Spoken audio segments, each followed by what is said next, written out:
Folks, I know that in the grand scheme of things, it's not about left versus right. It's about the rich versus the poor.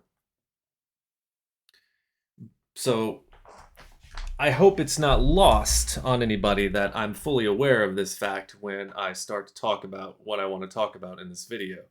Because it seems like anytime I talk about the right wing, the left wing, people will remind me as if I don't know. It's actually about the poor and the rich, and yeah, I get that, and humanity is still working on this. We're still working on a way to try to bridge that gap, and well, so until then, there are.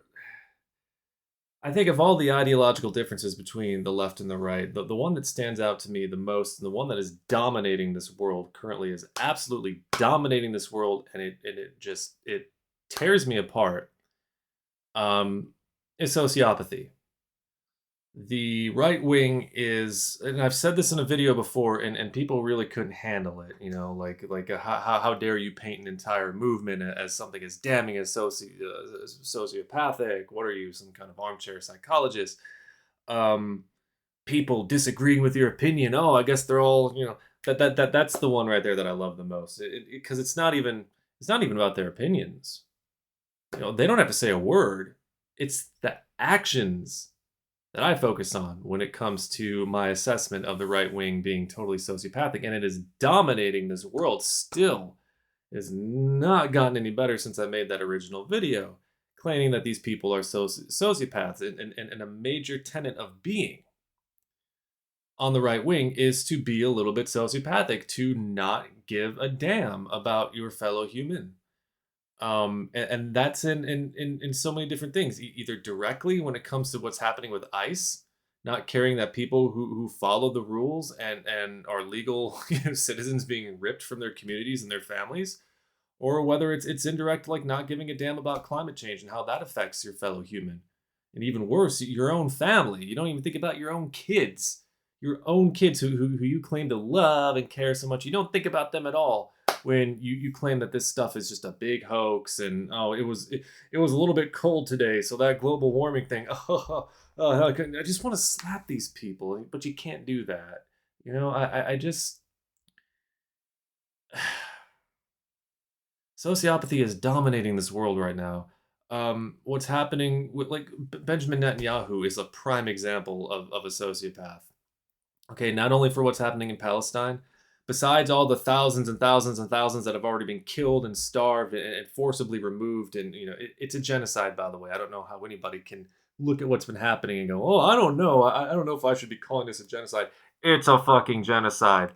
Not only with that stuff, but now with Iran. And I know the Iranian regime is not one that should be defended, and I understand that Khamenei is he's got his own crimes against humanity. Yeah, I get that, but why does that mean that so many civilians have to die in the process? Mr. Netanyahu, sociopaths, they will lie to reach their end goals, and he's been lying for 3 decades now about Iran making nuclear weapons. Like, okay, this is the week.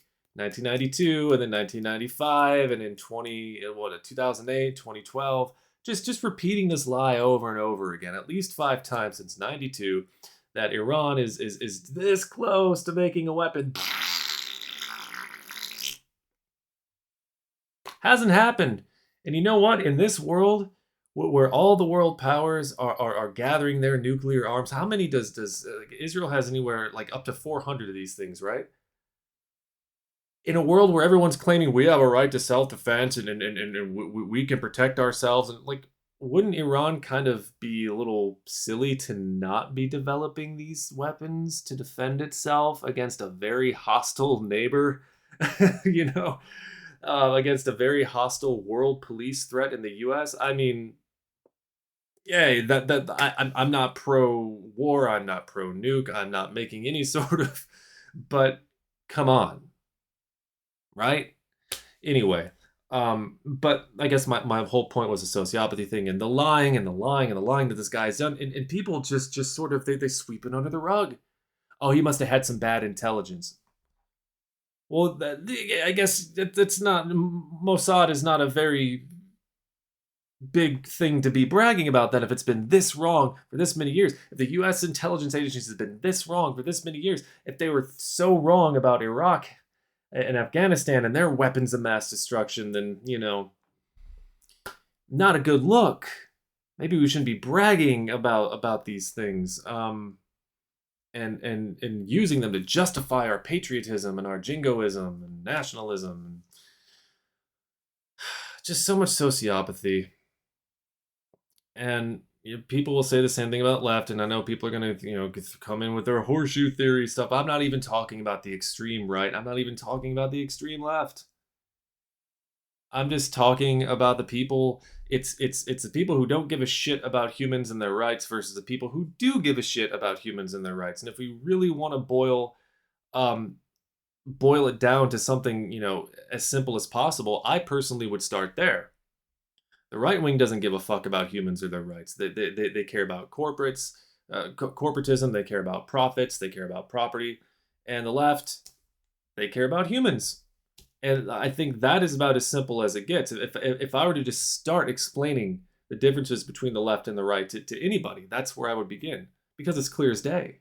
And you can't deny it. I don't care how many people are going to come to this video and say, oh, yeah, but this right wing corporation did this good thing, and this right wing the politician did that good thing. And look at this cop saving a kitten from a tree. And I'll just be like, oh, yeah, okay.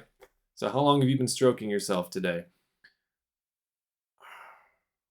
So to me, it follows that if we are going to get rid of this dearth of empathy from the world, if we're going to get rid on a systemic level of the sociopathy in the world that is currently crushing humanity beneath its boot heel, you got to get rid of right-wing politicians, you know?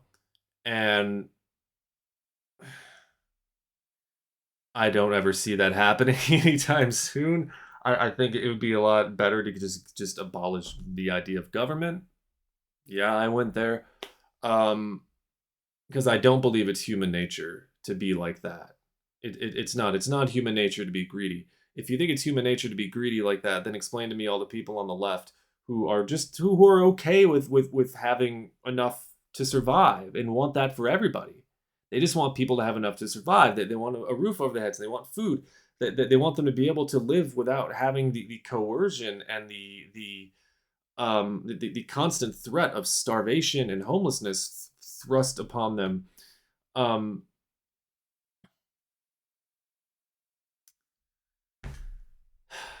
really, I'm just really fucking tired of powerful white guys. Honestly, it's just the whole concept of it. Powerful white guys just subjugating people and bombing them and throwing them in prison and stripping them of their rights as human beings. None of us asked to be here, okay? None of us asked to be here. And we should all be treated a little better for that reason. You know, it's just so unfathomable to me that in 2025, as a species, we still can't decide whether or not it's okay that some people are born with vastly different privileges than other people, and because of that, we still struggle as to whether or not we should take care of those who are born into much worse circumstances. Whether it's okay to use some collective funds to make sure that they're not starving to death. Yeah, I'm just I'm struggling very hard not to just give up on the whole concept of wanting to see humanity flourish and wanting to hold on to that kind of hope, but it's getting hard. The sociopathy is really hard to navigate against, and the people who are fighting it and the people who will continue to fight it, I hope I can be one of them. Before apathy just sinks into me like an all-encompassing poison and just robs me of my energy, as I sort of feel it doing right now. Ay, have a good day, folks.